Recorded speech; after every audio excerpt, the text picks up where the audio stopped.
Bonjour à tous et bienvenue pour cette nouvelle pastille des commissaires de course. Aujourd'hui, je vais vous parler des coureurs méconnus qui seront à suivre lors de la saison 2024. Donc on poursuit tout simplement nos petits previews, nos petites présentations pour vous permettre de suivre au mieux la saison qui va débuter dans les jours à venir et qui a même débuté d'ailleurs parce que les championnats d'Australie du contre-la-montre ont eu lieu hier et ont vu la victoire de Lucas Plapp. Bref, revenons à nos moutons si vous le voulez bien.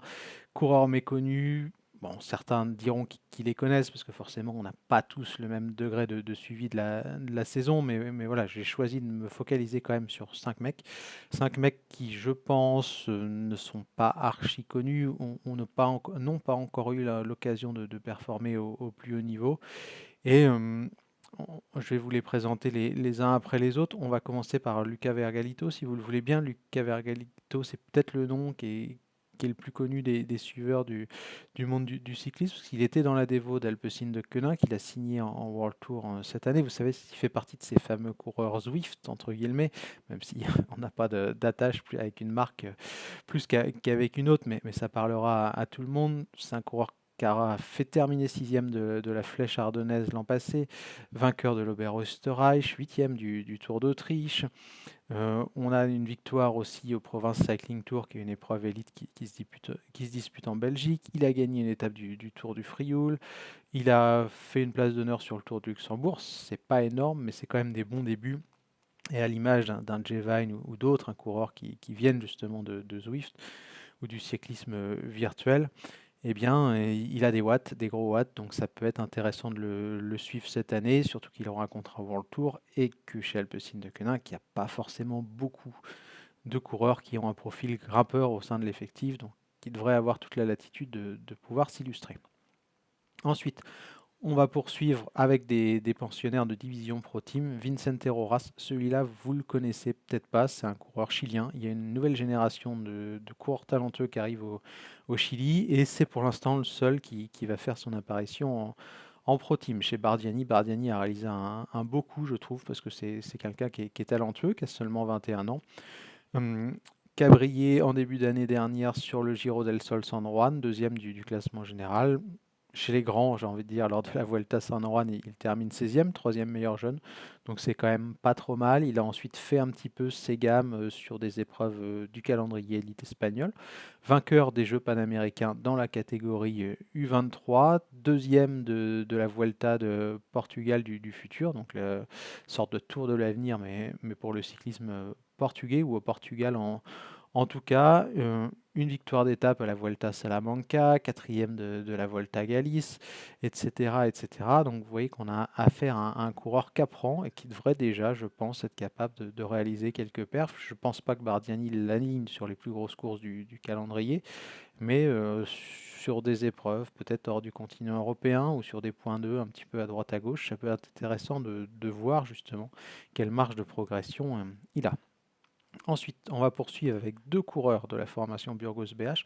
La formation Burgos BH, elle a vraiment réussi des coups. Moi, j'avoue que je suis très très fan de ce genre de recrutement où on va chercher des gars un petit peu en dehors des circuits ou des réseaux traditionnels. Et je vais débuter avec Sergio Tchumil. Sergio Tchumil, il est connu des suiveurs du cyclisme espagnol parce qu'il évoluait chez Cortizo, donc Cortizo qui est la réserve de la Burgos BH, et il a franchi le pas cette année en signant donc au sein de la formation Pro Team.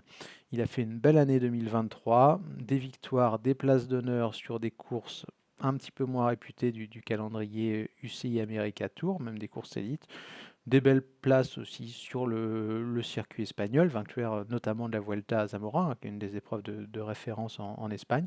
Et puis on l'a vu là en fin d'année, lors de son tour national, il a pris un gros tir lors de la première étape, mais ça ne l'a pas empêché de briller puisqu'il termine quand même septième au classement général et il remporte deux étapes. Donc c'est un très bon grimpeur.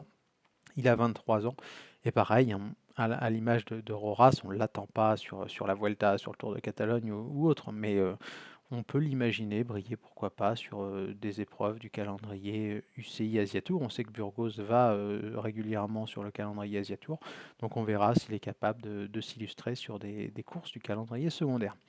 Il y a une autre crue, aussi chez Burgos qui est intéressante. Il a déjà 27 ans. C'est le premier coureur mongol à signer en Pro Team. C'est Jambaljat Sembayar. Sembayar, il est vraiment très très intéressant de ce que j'entends. Et c'est un coureur qui a beaucoup beaucoup de watts, qui est très très puissant, qui a besoin forcément d'être cadré entre guillemets. Pas dans un sens péjoratif, mais cadré dans le sens où voilà, d'avoir un bon suivi au niveau de son entraînement, etc. Et ça va être intéressant de le suivre, de voir s'il est capable justement de s'acclimater à l'Europe. En tout cas, le talent et la puissance, bah, c'est des choses qu'il a. 15e du Tour de Taïwan, 17e du Saudi Tour, en deuxième du Tour de Thaïlande, etc., etc. On voit qu'il a brillé énormément sur les épreuves du calendrier Asia Tour, troisième du Tour de Kumano, champion de son pays, 11e du Tour d'Iran. Bref, vous voyez un petit peu le genre de référence qu'il a. C'est un gars qui est très très intéressant, je trouve, sur le papier. On verra quel calendrier il a, mais je pense qu'il pourrait faire les beaux jours de la Burgos et rapporter aussi un paquet de points, parce qu'il faut le dire, il y a beaucoup de points en jeu en Asie, et ça peut aussi être le jackpot à ce niveau-là pour la Burgos. Le dernier, celui-là, c'est peut-être celui que vous connaissez le moins, c'est Zeb Kiffin. Zeb Kiffin, il a signé chez TDT Unibet. TDT Unibet, c'est la seule nouvelle formation de Pro Team cette année. Et Zeb Kiffin, il a une histoire un petit peu particulière. C'est quelqu'un qui est arrivé au cyclisme sur le tard. Enfin, ça fait longtemps qu'il fait du vélo, mais en tout cas de manière professionnelle. Il débute cette année, puisque dans une interview qu'il a accordée à Cycling Weekly, il explique que jusqu'au mois de décembre dernier, il bossait 45 heures par semaine et il avait un boulot à plein temps en Angleterre. Donc, c'est le genre de profil qui me plaît pas mal. Le gars qui a certainement énormément de talent, mais qui a jamais encore eu l'opportunité de se concentrer à 100% sur le cyclisme. Donc on verra ce que ça donne. Moi je trouve qu'il fait une belle année 2023, malgré le fait qu'il a un boulot à plein temps et donc à 45 heures par semaine, comme il l'expliquait à nos confrères britanniques. Mais voilà, il a fait pas mal de belles places d'honneur sur les grands prix comment dirais-je, en Norvège, quatrième en France du Tour du pays de Montbéliard, deuxième de la Crest-Bresse Elite.